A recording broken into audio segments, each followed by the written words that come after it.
Welcome to Thriving in Business and Life. I'm Christopher Harding.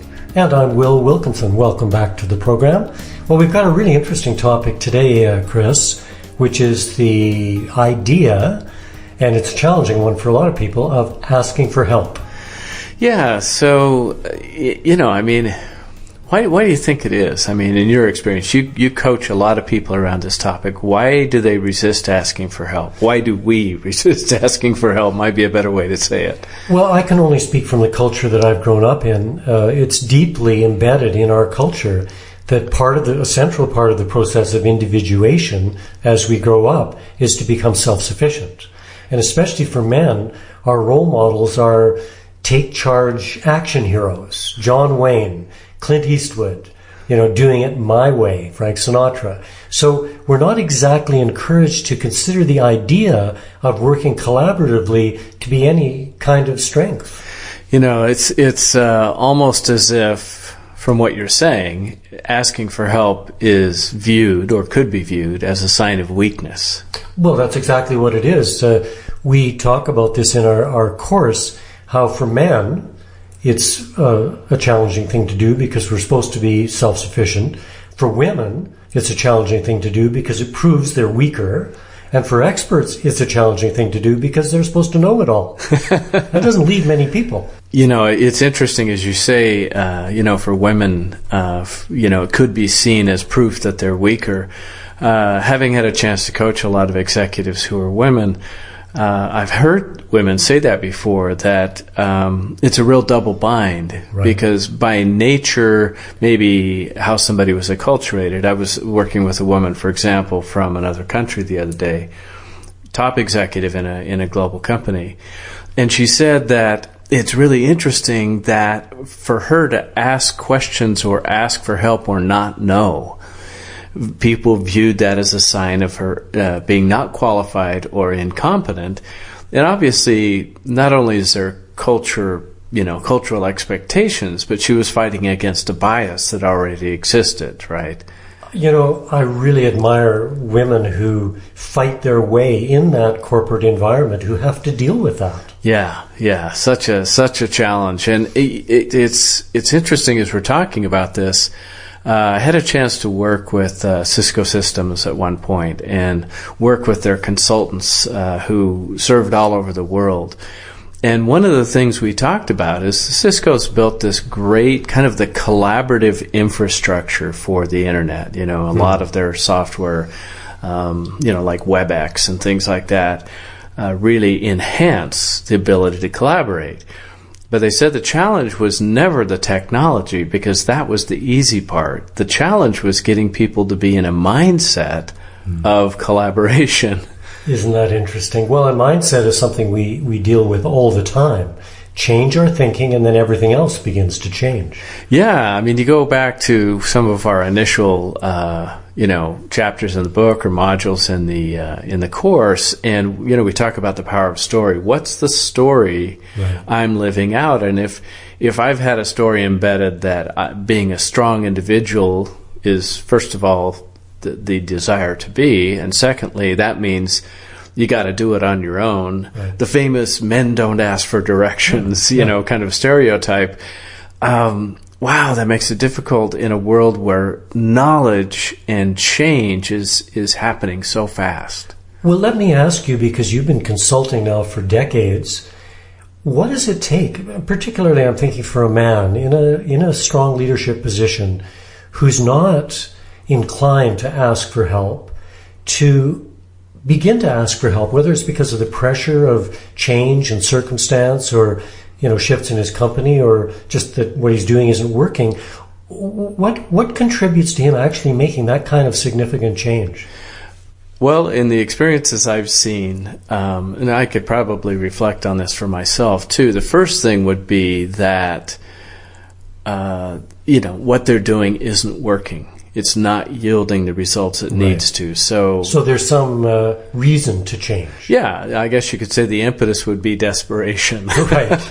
At that point. But just let me interject here, because we're speaking very reasonably here. Let's remember Einstein, pretty smart guy, said that insanity is defined as doing the same thing over and over and expecting different results. Right. So we're challenging that tendency, even when we see that we're not getting the results we want, to continue doing the same thing. So my question, which you're poised to answer here, is what makes a difference where a man particularly suddenly says, you know what, I'm going to quit doing the same thing over and over again because I want different results? Yeah, I think that the consequence is dire enough or the reward strong enough to where we're motivated to change a habit, right? Yeah. We got into the whole habit formation in our course, and you know that you have to change neural pathways basically. Yeah. Catch yourself doing it right, make small changes. And that's what I've seen a lot of organizations doing who are starting to change the culture and the expectations within the company. So in other words, the whole idea of a coach leader versus a leader who's a director, directing people. If they're coaching people, the very nature of coaching is asking questions. Yeah. And so teaching people how to ask questions, it's remarkable. We get into some of our coaching training with leaders, and literally, first of all, it's hard for them to ask their people questions. They want to just tell them stuff. Yeah, right. And the people don't want to be asked the question. Sometimes the people say, well, just tell me what to do. Right. Tell me what to do and I'll do it. Yeah. Then the second piece is teaching them how to ask an open-ended question. Yes. So not a yes or no question, but well, what are the various ways you would think about solving this, John, or, Mary Lou, so that they're starting to basically teach people how to think through a problem by asking great questions. So that leader as coach movement, I think, has started to shift. And you've got a whole new crop of leaders, of course, coming up through the ranks now, who are being trained with different expectations. That and the whole process of inclusion, which we'll get into in another show, I think are the two drivers for teaching people how to be collaborative and finding the value in it. Well, it's a paradigm shift from hierarchy, command and control, giving orders, following orders, to what we call leading from within the circle. Right. Where the leader sees him or herself as an integral part of the team, and they're not just dropping an order and leaving, they're sticking around to continue to be part of the team. Right. So that's really about leveraging the power, the genius of the group, of the team. Let's talk about that a little bit, because it's very different to consider our results accruing because of the efforts of the entire team than because of one brilliant leader who's instructing the team to follow what he suggests doing. Yeah. So, and, men, women, I think they're all faced with some of the same expectations depending on the company they're in or the company culture they're in. But here's an example I experienced with a client a few years ago. They were building a new manufacturing plant in a Latin American country. And so they had a lot of very qualified Latin American employees, but they sent down a few people from headquarters in the U.S., expats as they call them, right, to go down and make sure everything happened according to standard. So this one leader gets down there, and there's a decision to be made about a manufacturing process on the manufacturing floor. So he calls in the leader of that area and says, here's what we're faced with. What do we need to do? Uh-huh. Well, the leader happened to be part of, inherently in his culture, a much more collaborative culture. So he said, well, let me go talk to my people, which to him seemed reasonable, right? I want to go tap into the intelligence of the group. The U.S. leader said, if I would have wanted your group's opinion, I would have asked them. I want you to tell me what you think we should do. Wow. And he transplanted his values. Yeah. Well, and his whole style. So he couldn't see what that leader wanted to do as being intelligent and strong. He saw it as weak. So they had this back and forth, and finally the Latin American leader said, listen, if you want a solid answer, I have got to go talk to my people to make sure I get you all of the information. So he did, and came back, and the U.S. Leader was now back in the States, and he was talking about how it was going, and he was criticizing this Latin American leader, saying he was weak. And they had me sitting in just to listen for bias and different things like that. And as he said that, I said, hey, hang on a second.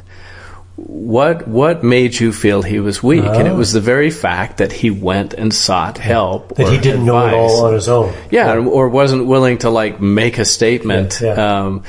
So gratefully, he was very willing to have that discussion and listen to that. But I'd never seen it demonstrated quite so plainly as in that situation. Well, this must be a tremendous change for someone like that gentleman in his position. I'm trying to put myself in that room, like as a fly on the wall, and imagine what did you detect from him as you raised that question? And I can just imagine him kind of beginning to get a dawning that there was something he hadn't seen there at all. What was that like? Yeah. Well, first of all, it was clear that he was frustrated and that he'd been sent down there, and he was feeling a lot of pressure for things to turn out right. So, as soon as we apply pressure, right, as we've talked about before, biases are going to start to cycle. We're going to have an amygdala hijack where we're in survival brain. And since this guy was acting out of the norm for him, it was suspect. And they hadn't really gotten into a collaborative culture yet at that point. They were still much more command and control. Right. So, as we talked about it, I asked him what was the result when he came back with his people's feedback. And he said, well, the information was good. And I was like, well, so were you focused on the result or the style? And he stopped for a minute. He went, well, wow, I guess the style. I said, because does the style matter if you got the right answer expeditiously? And he just really, he was befuddled. We talked for quite a while. He became a real interesting coaching client for a while because of his realization that he had allowed his own bias about work style to completely impact the way he, judged people. Well, we're discussing a prevailing Western bias about work style, I think kind of going away of the dinosaur, but still it's been prevalent that you don't need to ask for help unless you don't know how to do it on your own. And we're redefining the whole idea of asking for help as the norm. That it's a normal part of a team's operation.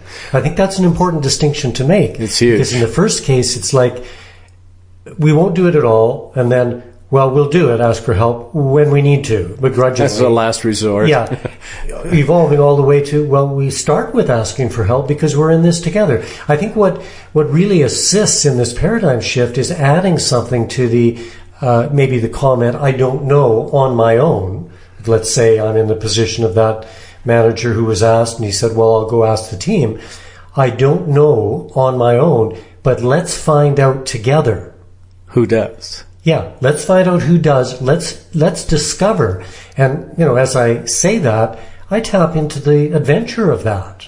It's not a failure that I'm trying to solve. It's like, well, this is going to be interesting to discover something together. Well, as you're saying that, there is a huge cultural shift. A lot of it has to do with processes like Lean and Six Sigma, which are very collaborative by nature. So that's also started to help companies get more involved that way.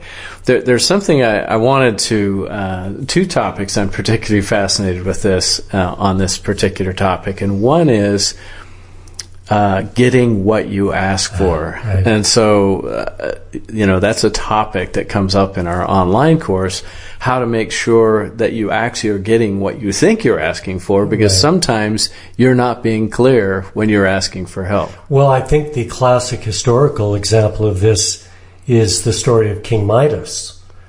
He said, I want everything I touch to turn to gold. Well, there was a slight problem with that because the food he touched turned to gold, which wasn't too digestible. So I think the lesson here is be careful what you're asking for. Or at least be aware, right? Yeah. And be specific. And I think sometimes, a great example I can think of right off is a particular organization we were working with, and they wanted increased productivity. They wanted a certain number, to hit a certain number. What they didn't also ask for is, and stay healthy and keep your morale up while you're going. So the leaders who were charged with that and were going to be bonused on that basically burned out some of their best people and had people leave, and there was this morale crisis and so forth. So, starting to look at what we ask for and make sure, we've talked about this before, that you stand upstream and ask yourself, what are the likely future consequences of what I'm asking for? Well, yes, and this also reminds us to be in service to a vision. Because if there isn't an overarching vision, it's easy to go for a short-term result and neglect the long-term implications. Yeah, and it's the other one that I think is interesting too, and it goes back to the earlier question you said of not the routine, you could say, was don't ask unless you don't know. Right. And now there's this idea of ask up front, because I recognize there's bound to be stuff I don't know. And it's this whole idea of realizing that there's help, you could say, that may not even be on my radar. Yeah. This is a fascinating topic, really, because it implies at least the willingness to access intuition. Because if something isn't on your radar, you don't see it, you don't know it's there, but you may have a niggling sense that there's something available, or at least there's something missing. Right. So it's actually getting into, what's commonly called soft skills, right? More the intuitive skills, not so left brain. Right. Yeah. Well, it's playing a hunch. I had. It's interesting. Just to interject here. Yeah. How often in our heroic stories, the turning point towards victory is when the hero accesses some unusual aspect of himself or the situation. It isn't when he's playing by the rules so well that he succeeds. It's when he goes off target a little bit, follows a hunch, does something unusual, and lo and behold, he gets success. So we, at some level, acknowledge that this is a good idea. Yeah, I mean, mythically, at least, right? Yeah. Playing a hunch, I think it's difficult in very left brain environments, engineering, for example, or hard science, basic science. And yet, at the same time, when you really get down to talking to engineers who are innovators, or especially basic scientists who are inventors, is that you're really getting into them recognizing their own, how they follow a hunch. And it's hard to define what that characteristic is, but this kind of takes us back to this whole idea of, if I have a vision of what I'm trying to create or accomplish, and let's say I just make up the story that life is just looking to cooperate for me. It wants to collaborate, it wants to help me. Now, that's a story. It's a frame I've created. Sure. But in creating that frame, we've talked about the reticular activating system before. There you go, your favorite phrase. The unconscious mind is, as soon as I believe that life is trying to help me, what I'm looking for in my awareness, both subtle and, overt, becomes much more finely attuned. Right. And so I start to become aware of things almost like in my peripheral vision. Yeah. Because I'm expecting for life to be cooperating with me. Well, this is fascinating to consider relative to communicating the vision to others, engaging people in the vision. I'd like to talk about that, but first I want to just mention a couple hours ago I dropped in on a new business friend, and he wanted a copy of our book, so I took it over to him. And he was in the middle of a business meeting with three of his top colleagues, and they were crafting a $50 million business plan. And this guy's been successful before, so I expect he probably will be again. But why I'm mentioning it was I entered the catacombs of this dungeon, windowless room, and here's these guys sitting there cooking up this deal, and I'm like, well, why don't they have a nicer office? And they were all so excited about what they were doing. Clearly, the perks of a nice executive space didn't mean anything to them. because they were so engaged in a vision. Right. So I just want to mention that to preface the conversation about engaging others in our vision. That guy did it. Well, that's the thing, and excitement is palpable, right? And clearly he enrolled others. Yeah. I mean, so you could say asking for help includes enrolling others in the vision process itself, getting them to feel like they're in on it too. Yeah, well, that's the key. So let's start by discussing a little bit of how you don't do that. Because that might help our listeners, because they got to go to work tomorrow morning, and at least some of them are going to have a vision they want to engage others in. Let's begin with what we kind of are more familiar with, how we don't do it. How do we turn people off from engaging in our vision? Well, first of all, telling them, here's the way it's going to be, and here's what I want you to do. Yeah, and be excited about it. Yeah, would you please? Or there'll be consequences.